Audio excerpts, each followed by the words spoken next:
What makes a good jazz improvisation? 어떻게 해야 좋은 즉흥 연주를 할 수 있냐? 여기에 대한 연구인데요.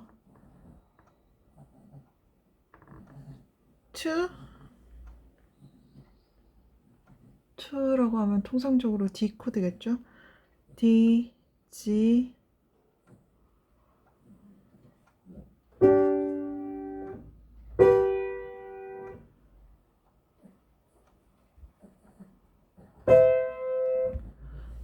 여기 어떻게 표현해야 되냐? 에디션이라고 이런 식으로 진행하는 편집 모음 이렇게 해야 되나요?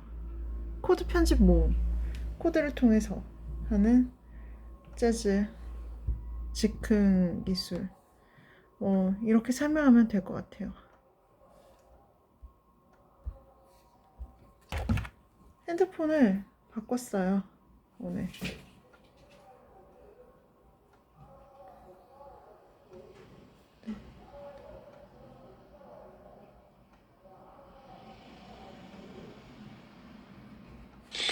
Hi everybody, my name is Jeremy Siskin. I'm the author of the book, Playing Solo Jazz Piano, and more books called the Jazz Piano Fundamentals series. Hey, here's 3 of them. And I want to do an activity that I do with my community college classes, where we look at 5 different improvisations and we rank them from worst to best. And I love this activity because it shows that there's so much more to improv than scales. I think students are often impatient to learn more scales, fancier scales, more interesting scales, and they think that that's going to make them better improvisers. But I think we're going to learn here, hopefully, fingers crossed, that there's a lot of other musical elements at play that let us have better or worse improvisations. So here's the improvisations that we're going to rank. There's 5 of them. And they're all improvisations over 2-5-1 progressions. And they're all improvisations that use the major scale of the 1 chord, right? So C major in letter A, B flat major in letter B, F major in letter C. Or said another way, we could think of it as using the Dorian mode of the 2 chord, the Mixolydian mode of the 5, and then the major scale or Ionian mode of the 1 chord. So they're all essentially using the same set of notes. We'll see some small exceptions, but we're not doing anything fancy. We're not using any altered scales or anything like that. So let me play these 5 for you, and then we're going to talk through what makes them sound better or worse. So here's letter A. 2, 3, 4.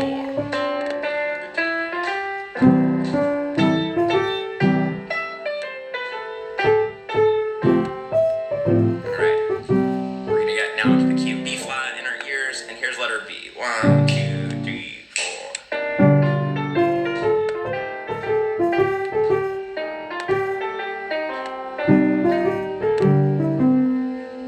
Here's letter C. Now we're getting our ears into F.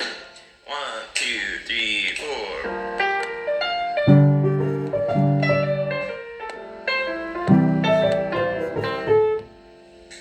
Letter D, let's get our ears into G major. 1, 2, 3, 4.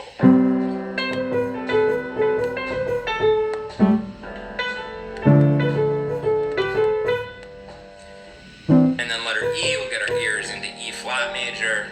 1, 2, 3, and.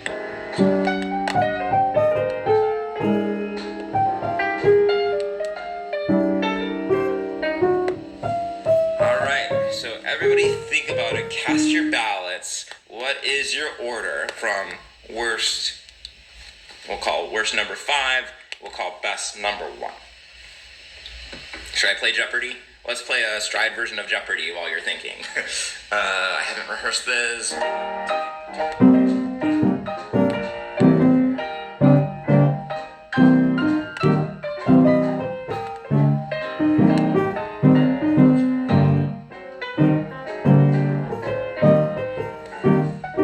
Okay. So, coming back here, I think most of us will agree that B is number 5. Okay, so there's a couple things that are not great about B. So first of all, we have note choices that don't outline the specific chords very well.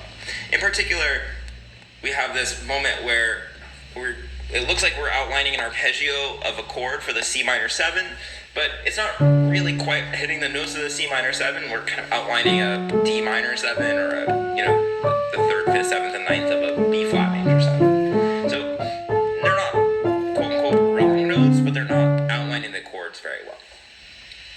And then on the 1 chord, we're focusing on the 4th, which is a note that demands resolution when we have a chord with a major 3rd. So you probably heard this dissonance.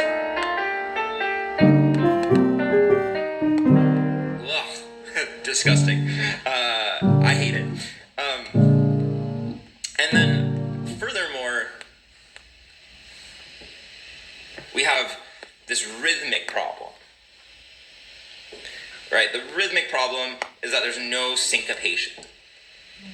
I'm sure many of you are familiar with the word syncopation. I define it as a focus on offbeats, an emphasis on offbeats. So here, all of the long notes, all of the starts of phrase, all of the ends of phrases come on the beat rather than off the beat.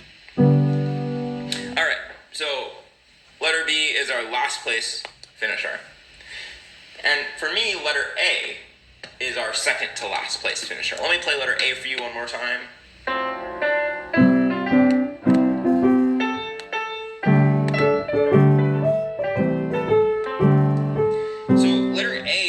That same chord problem as letter B, which is that it's lacking syncopation. Everything's coming in on the beat.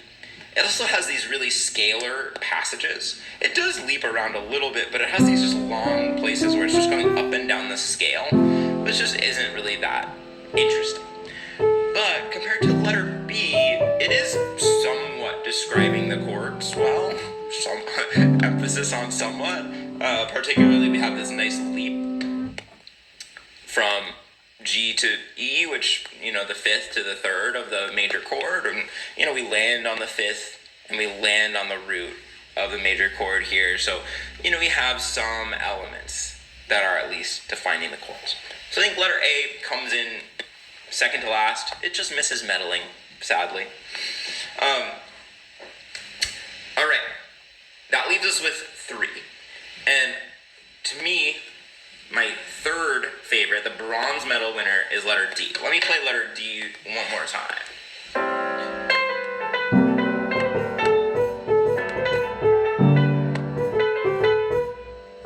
Okay, so now we've got syncopation, right? You could see that here our phrases are starting and they're ending on the offbeats. So that's making this feel more like jazz, more like swing rhythm. And we've got some nice outlining of chords, kind of. It's a little hard to tell. But notice that we have very small intervals. Everything virtually, maybe exactly, is in the interval of a second.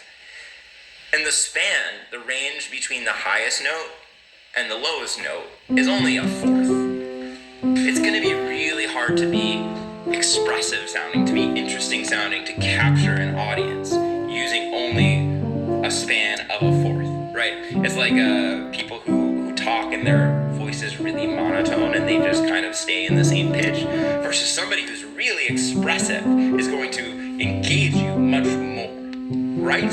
Now I'm really self-conscious. And so this is, I sometimes call something like this a mumbly improvisation or a mealy-mouthed improvisation, but really it's just boring and not that expressive.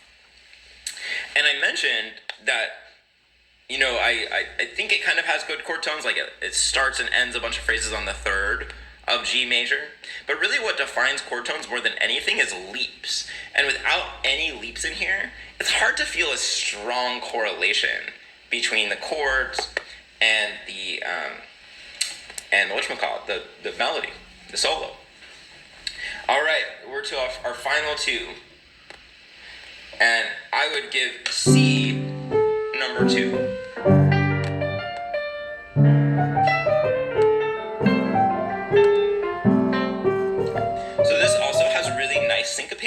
everything is starting and ending on an offbeat. It has much more interesting shape than letter D. You can see that here our span is all the way from a high F to a low C. So we have a span of like almost an octave and a half. And so that's making it much more interesting. And we have greater variety in intervals, right? We have thirds, we have a sixth here, we have a third here. So it's not all seconds. It is still kind of a lot of seconds, but not bad. This little improvisation is actually showing something important, though, that I notice a lot of students struggling with. Do you see in the blue circles that there's a rest every time the chord changes? I see it here, a lot of students doing exactly this. As soon as the chord changes, they rest and then they react to the chord. So if number 3 is a mumbly improvisation, I would call this one a reactive improvisation. And when you're playing a reactive improvisation, I've dropped my pen, excuse me just a moment. Most professional YouTube video. Am I gonna edit that out? Heck no. Okay, so when you're playing a reactive improvisation, it basically means that you're playing a separate improvisation, a separate small improvisation for each chord, right? It's like there's an improv on G minor, then a little something on C7, then a little something on F major. And if you're wondering if you are in a